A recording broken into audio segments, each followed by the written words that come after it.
Asante sana ndugu Atuoli, tafadhali tuketi, nashukuru sana. Hamjambo nyote? Hamjambo tena? Asanteni sana. Board ya Kotu Executive Board, General Secretary ndugu Francis Atuoli, branch secretary ambao mmefika hapa siku ya leo, shop steward ambao mko hapa siku ya leo, viongozi wa wale ambao wanatuajiri, FKE Jacqueline Mugo, viongozi wa wizara ya Labor, hamjambo tena. Sande njema, tukiwa leo pamoja tukisherehekea siku hii ya wafanyikazi ulimwenguni.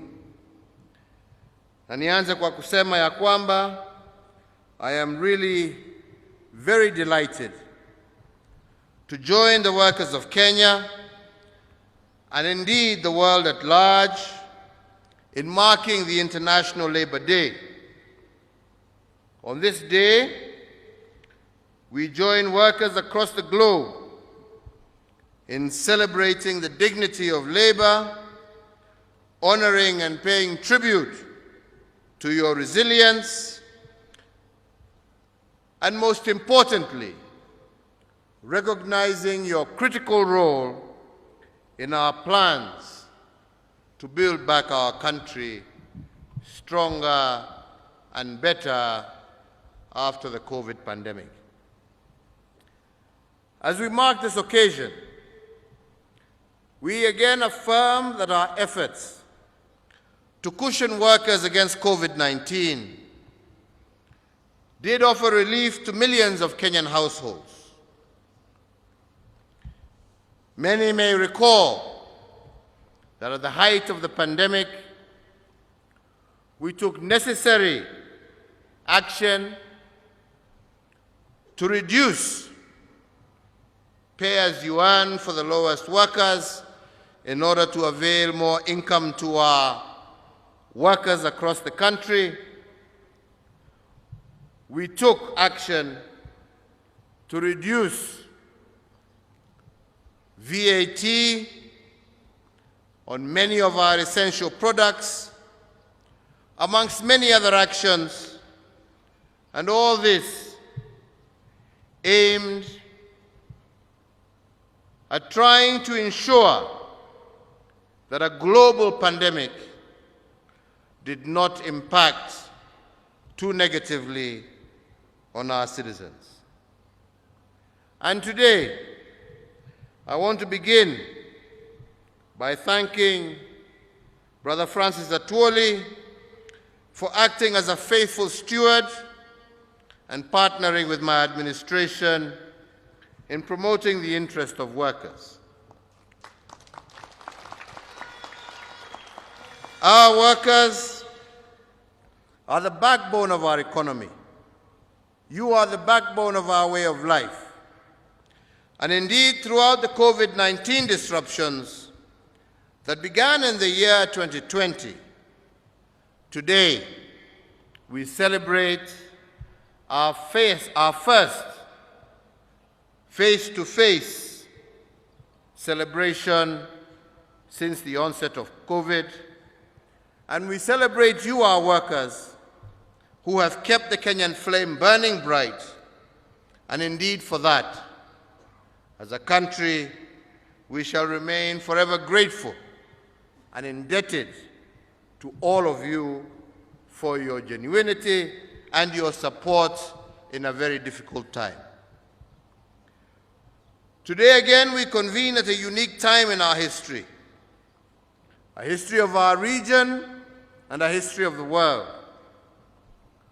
Globally, efforts to build our economies back after the COVID-19 pandemic have been slowed down by a myriad of events on the global scene, which have put our multilateral system under undue stress. We all know that from the onset of COVID, and as the world was trying to recover, new geopolitical actions have interrupted our recovery path, matters that have been well beyond the capacity of many nations, especially developing nations across the world.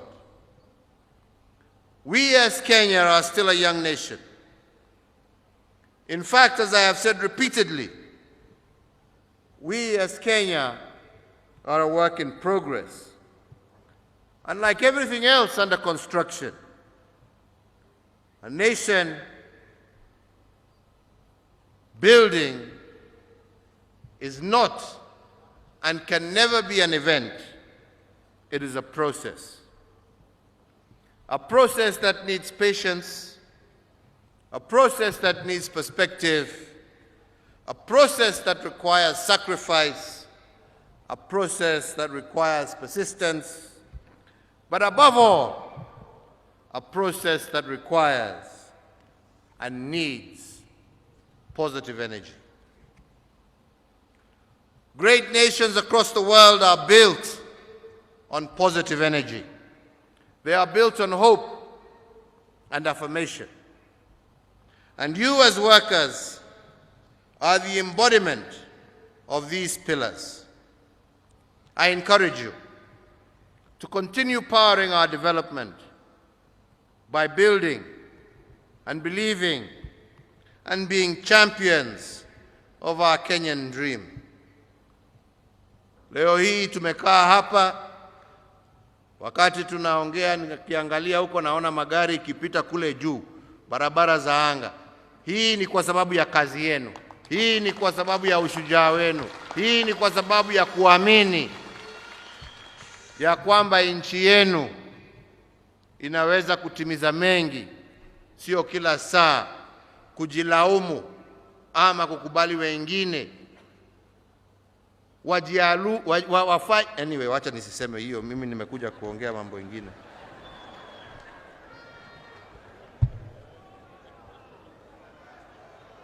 Because Kenya is still a work in progress, allow me to focus on two things that I consider to be right with our country. And I believe the first has to do with opportunities created by our economic transformation as a nation. A transformation that begins with ideas but ends with hard work before the fruits of prosperity are earned. And these opportunities have been exploited by those who have rejected labels that disempower them, that discourage them, and instead have been taken up by those who want to embrace truth that inspire the work of these hands that God has given us. They have resolved not to be organized by the politics of division, hatred, and baseless promises. Rather, they have seized the day and thus migrated from also being earners of wage to owners of capital. I want to give example of one particular group of Juakali artisans who for a long time have operated on Ngong Road, have operated in Kariobangi, and in Kamukunji. They came together and have built a company that today is worth over 250 million Kenya shillings, a quarter of a billion shillings, ya wafanyikazi wa Juakali. And they have been able to do this because they believed in their own capabilities and not in difficult and empty political promises. And this is what should inspire us all, and in particular our young people. And I want to tell you how they did it. When my administration rolled out the affordable housing scheme under our Big Four agenda in 2019, a group of Juakali artisans from these areas came to see me and said that they wanted to be involved in that agenda. And we contracted them to make doors for the houses that were being built for one of our projects. And as they executed this contract, they decided to form a company that would receive their payments. And they formed Ngoko Kamaka Limited, which is a name drawn from where they used to operate along Ngong Road, Kamukunji, and Kariobangi. On completing their task of building those doors just for one estate, this group of Juakali artisans bought 55 units of the houses of whose doors they were making, and in 2 years, they have moved from an ad hoc Juakali entity to a formal business entity which has the requisite creditworthiness to take large loans from banks. Today, this Juakali group is worth over $250 million Kenya shillings because their focus was right and their understanding of where Kenya is going was correct. There are other examples of positive energy. As many shouted and screamed at the height of the pandemic, as opposed to helping us find solutions, we came up with a Juakali initiative to take into account the many who, from no fault of their own, lost employment, and we managed to mobilize resources for the Kazi Mtaani initiative, an undertaking that we took as an administration to cushion our well-meaning young people from the COVID-19 pandemic.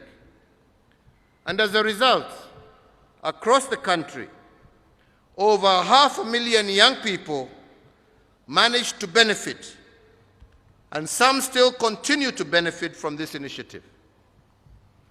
But despite the fact that some had lost their jobs, the Kazi Mtiani initiative allowed them to form 1,266 youth groups that were not organized by government, but were organically formed by the young men and women themselves. Of these groups, 1,025 have benefited from commercial loans and our affirmative action funds.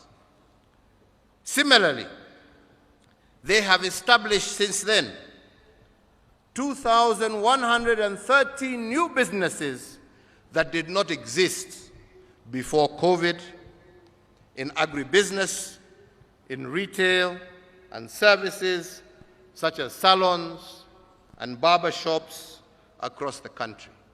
Wakenya ambao walikubali na wakasema hawatashindwa na shida, watajichukulia hatua na tukasaidiana na wao.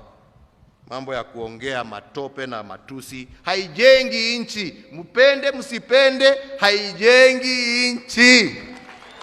Hiyo ndio ukweli. This is testament that if we as a country focus on our capabilities over empty political promises, then the impossible is nothing. If Juakali artisans can do and form corporations that are now worth millions of shillings in less than 2 years, and those who form themselves in groups under Kazi Mtaani are able to start small businesses across the country, I believe every Kenyan can do the same if they focus on their capabilities and exploit the positive side of what is right about our country. Indeed, another uplifting example worth mentioning on the economic front has to do with the quality of our workforce. The World Bank, kwa sababu sisi, we don't like looking at statistics. We like creating statistics. Kulingana ni nani anaongea. Ukisikia huyo ni mkubwa anaongea, mnasikia hiyo ndio ukweli. But statistics from global organizations, the World Bank itself has indicated that Kenya will have the most productive workforce on the African continent by the year 2036 if we continue on our trajectory. And this excellence, as we have just heard, is not only just being felt in Kenya, but it is also being felt internationally. Today, we, as Kenyans, are the third largest skilled workforce of all foreign workers in the United States of America. Kenya, nchi ndogo. That phenomena is replicated across the globe, with Kenyans driving ICT, education, healthcare, construction, tourism and hospitality, and many other sectors in countries far away from Kenya. So today, as we recognize our Kenyan workers working here locally, I also recognize and honor our Kenyan workers in the diaspora.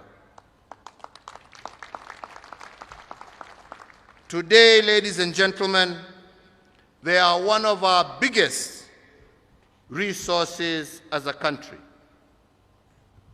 When I took the oath of office in 2013, Kenyans in the diaspora used to remit approximately 117 billion Kenya shillings back into our economy every year.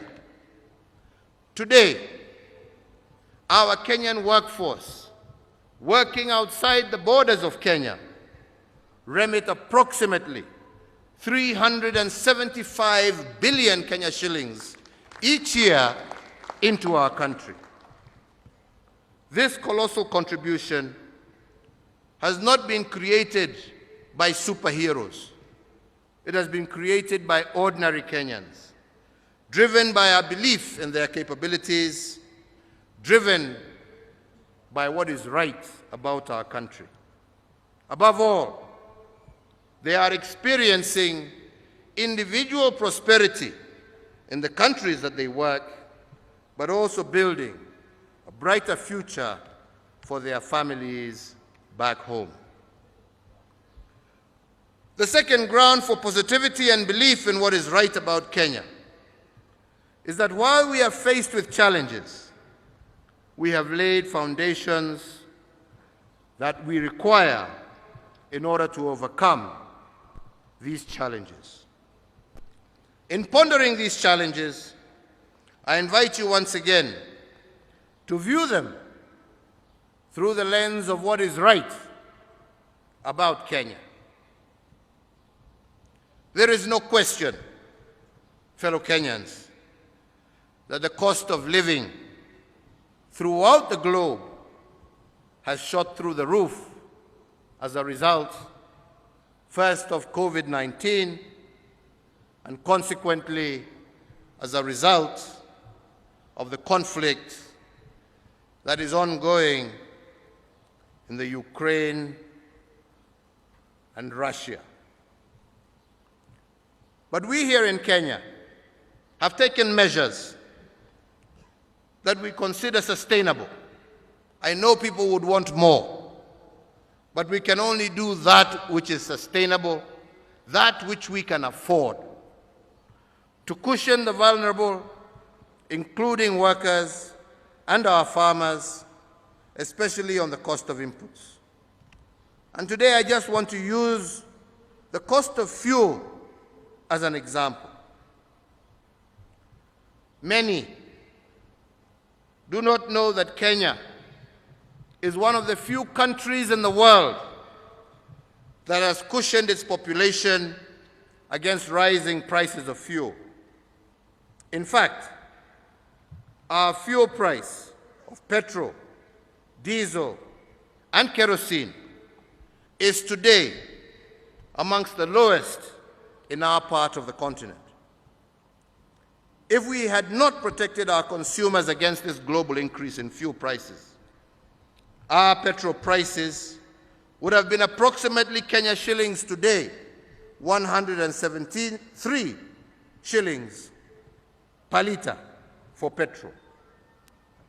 But in order to cushion our people and to do so sustainably, the government has had to pay 29 shillings per litre as a subsidy in order to keep the prices at the level they are. We have similarly subsidized diesel and kerosene. Currently, our diesel pump price is Kenya shillings 125.5 a litre. Again, the lowest price of diesel in our region. And beyond this, it is secured by a government subsidy of 40.2 shillings per litre. If it was not for the subsidy, the price of diesel would today be 165.7 shillings per litre, or 25% more than the current price. What this means is that without intervention, everything transported by diesel engines would have gone up by 25%. Na hapo nitasema, kwa sababu Madam Mugo yuko hapa, na nashukuru vile umesema ya kwamba hii ni partnership, na ni partnership ya wale ambao wanaajiri, ya wafanyikazi wetu na serikali. Lakini ni hatia kubwa sana kwa wengine kuchukua pesa, kwa sababu hii pesa ya subsidy sio pesa ya Uhuru, ni pesa ya hawa wafanyikazi ambao wametoa kwa kodi. Na ikiwa wengine wenu mutatumia hii subsidy na badala ya kupatia Wakenya mafuta, munaenda kuuza hiyo mafuta kwa bei ya juu kwa nchi nyingine, tunawaona na tunawaangalia na tutawachukulia hatua. Kwa sababu hii ni pesa ya Wakenya, ni kodi ya Wakenya, na hamwezi kutuambia na mtuambie hatuna mafuta kwa stesheni zetu, na tunajua hiyo mafuta mnauza kwa nchi zingine nje, mukitumia ati ndio mutengeneze faida huko badala ya kurudisha benefit kwa wananchi wa Kenya. Please tell your people it is a partnership. We must work together and we need to benefit our people through our taxes and through our sweat. Yetu sio ya kusaidia nchi zingine, yetu ni ya kusaidia wananchi wetu. Na hiyo ni ukweli wa mambo na mtaiona tu. Fellow Kenyans, although the cost of living has gone up because of global reasons, we must also appreciate our local solutions and the strong foundations that we have laid. And this is what I am calling positive energy. On account of the various economic stimulus packages rolled out by administration over the last 2 years, we have helped to cushion, not resolve, to cushion, because we can only do that which we as a nation can afford. And we have helped cushion our families to cope with the challenges arising from shrinking opportunities as a result of the COVID-19 pandemic and other global issues that are well beyond our control. And indeed, I am proud to say that unlike the private sector that declared redundancies that led to retrenchments, we in the public sector maintained our workforce at pre-COVID levels. Hakuna mwalimu, hakuna mfanyikazi wa serikali, hakuna askari ambaye alifutwa kwa sababu ya ukosefu wa pesa. Watu wetu wote waliendelea na kazi zao bila kukatwa mishahara vile ilikuwa inaendelea katika nchi zingine. Na hiyo ni ukweli wa mambo, watu wakubali wasikate ukweli wa mambo. Wewe ulikatwa mshahara?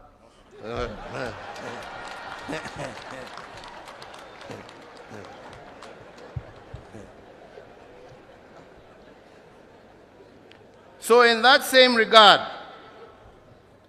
I equally call on the private sector as key partners of the state in our journey of economic development. Please, let us work in the same spirit, Madam Jane Mogo, you've just mentioned.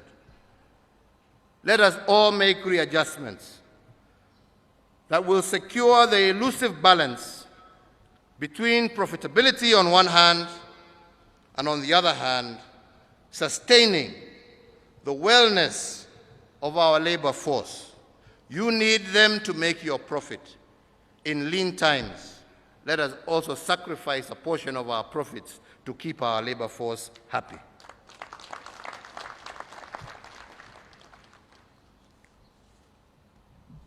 Kwa hivyo, nikija kumalizia, nataka kusema nimesikia yale ambayo yametajwa na nataka niyajibu. Mimi huandikanga kidogo kisa ingine hiyo. Na tunasema ya kwanza, ndugu Atwoli amesema ya kwamba wafanyikazi wa Kenya wangependa kuhakikishiwa ya kwamba ule mtu ambaye walichagua awe kwa board ya NSSF kusimamia haki ya wafanyikazi, kwa sababu NSSF inasimamia pesa ya wafanyikazi na haki ya tuelekeza tuseme ya kwamba kama ni pesa ya wafanyikazi pia lazima wawe na jicho, wajue hiyo pesa inatumika kwa njia gani. Kwa hivyo waziri, mimi nakuamurisha leo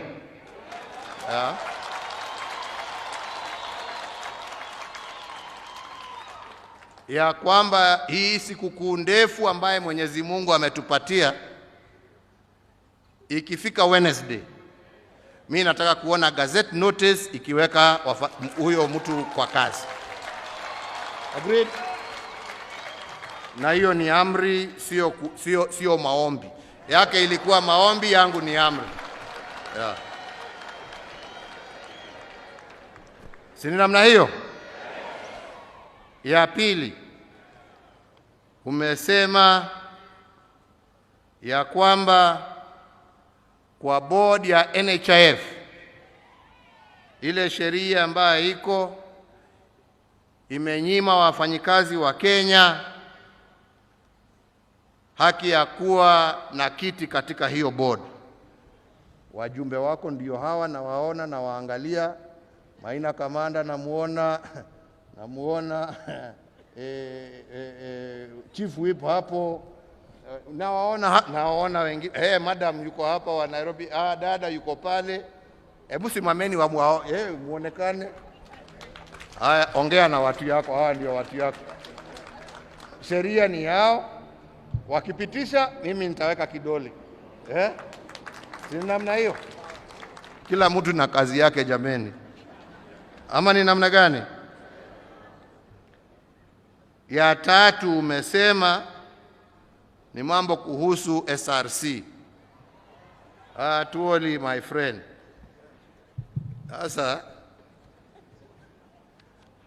mimi na ndugu Raila tulimenyana hapa, tukazunguka nchi hii, tukasema tupatieni nafasi hapa tubadilishe hii katiba. Kuna vipengele ingine ambayo inasumbua Wakenya.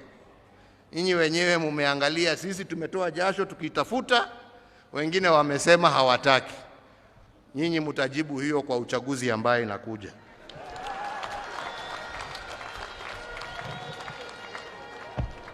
Hiyo ni yenu mujibu. Wale ambao wanaona mambo ni sawa, wale ambao wanaona ya kwamba tuko na katiba mzuri, lakini kuna vipengele vingine ambavyo vinatuletea shida na ni vizuri tuyaangalie. Mimi najua fikira zangu ziko wapi na vile nimejaribu, lakini kwa sababu uwezo ni wa Mwenyezi Mungu, sio wangu pekee. Uwezo ni wenu nyinyi wa Kenya. Uwezo ukaenda ukachukuliwa hapo na koti, na mimi nikasema sina vita na mtu. Mtaamua hiyo kwa mtaamua vipi jameni? Mnataka tubadilishe hii tutengeneze ama mnatakaje? Nataka kuona kwa mikono ni wangapi wanasema tunataka tutengeneze na ndio haki ipatikane. Ama ni namna gani wenzangu? Tusije tuwe watu ambao ni wadanganyifu. Na wacha niwaambieni, hakuna kitu ngumu kama wakati nchi na dunia mzima iko na shida mingi mbali. Shida ambayo inategemea viongozi. Shida ambayo ina haja na viongozi kuwa wanakaa, wanaketi, wanajadiliana kwa sababu ya vile mambo yalivyo magumu. Na mimi nawashukuru wa Kenya kwa sababu mambo yamekuwa magumu, sio tu kwa nchi yetu. COVID sio wa Kenya walilete. Sio wa Kenya walilete ugonjwa ambao umesababisha mamilioni ya watu dunia mzima kupoteza maisha yao na mamilioni wengine wengi zaidi kupoteza kazi zao. Hiyo haikuwa kwa sababu ya Uhuru ama mtu mwingine. Na wakati tumejaribu kuyawekelea na kujaribu kufanya tutafanya namna gani ndio tujiokoe, tumeanza sasa kujitokeza, tumeanza sasa kuona barabara. Wengine wameanza vita ambaye sisi hata hatuelewi, ambaye imesababisha bei ya mafuta, bei ya vyakula kwa nchi zingine kupanda na kutuletea shida zingine.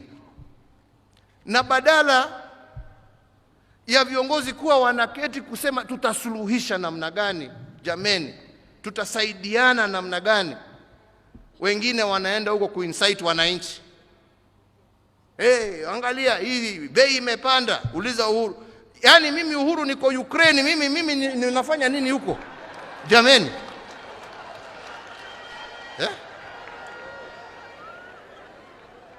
Mimi COVID nilikuwa huko kulea kutoa mimi. Badala ya kuja kunisaidia, kuniambia niko na mawaidha hii na njia hii na njia hii, njia ambaye tunaweza tuokoe watu yetu wakati tunagojea mambo haya yaishe, wewe huko kwa soko na matusi. Na wewe unajiita kiongozi na unajiita ati wewe ndio sijui namba ngapi katika nchi ya Kenya. Uko wapi? Badala ya kunisaidia kuondoa hiyo shida, wewe uko kwa soko kusema ulizeni ule. Basi si ungewacha uniwachie mimi nitafute mtu ambaye angenisaidia jameni?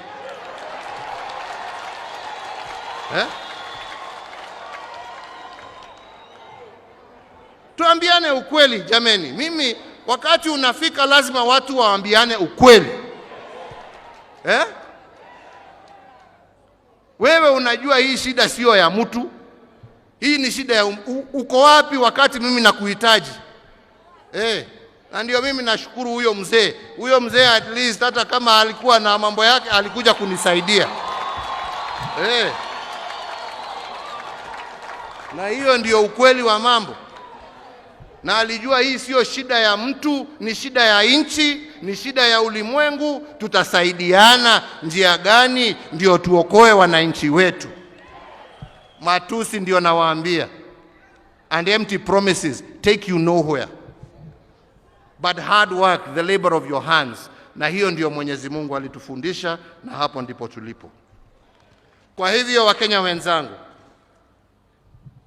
recognizing because of all these challenges that we have not had a review of the minimum wage over the last 3 years, further acknowledging the increased cost of living, with inflation currently hovering between 5% and 6% annually. In that regard, and in full appreciation of the critical contribution that our Kenyan workers have made to our economy during that very difficult time, as a caring government, we find there is a compelling case to review the minimum wages so as to cushion our workers against further erosion of their purchasing power, while also guaranteeing the competitiveness of our economy. And in that context, I today declare an increase of the minimum wage by 12 percentage points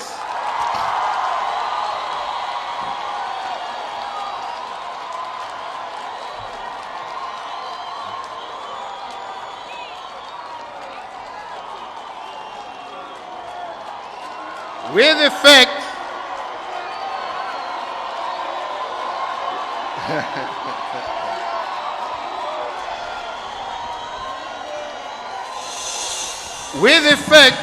from the 1st of May 2022, yani leo. And finally, fellow Kenyans, let me take this opportunity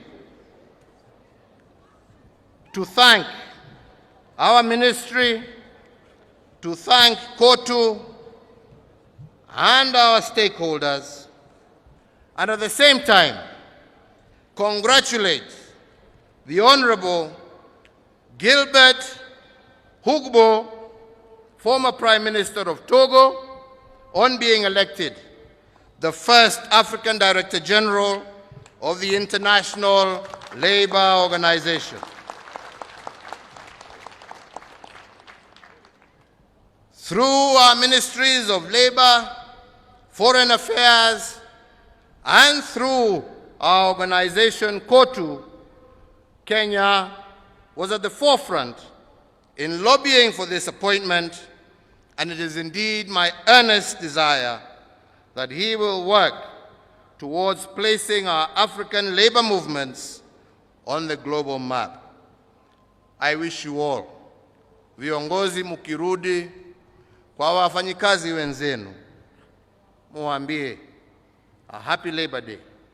Shukurani nyingi kwetu sisi zote, kwa wao, kwa vile wamejitolea miaka hiyo ya ugumu, na hakikisho ya kwamba tutaendelea kusaidiana pamoja kuhakikisha tumeimarisha uchumi wetu wa nchi yetu. God bless you all, na Mungu aibariki na ailinde Kenya. Asanteni sana. Asante sana Mheshimiwa Uhuru Kenyatta, rais wetu wa Jamhuri ya Kenya na amiri jeshi mkuu wa majeshi ya ulinzi. Ni hongera kwa kuweka miundo msingi na hata mazingira bora ili wafanyakazi wetu waweze kuendelea. Nitaomba sote sasa tusimame wima, walio na kofia ambazo si rasmi tuweze kuzitoa.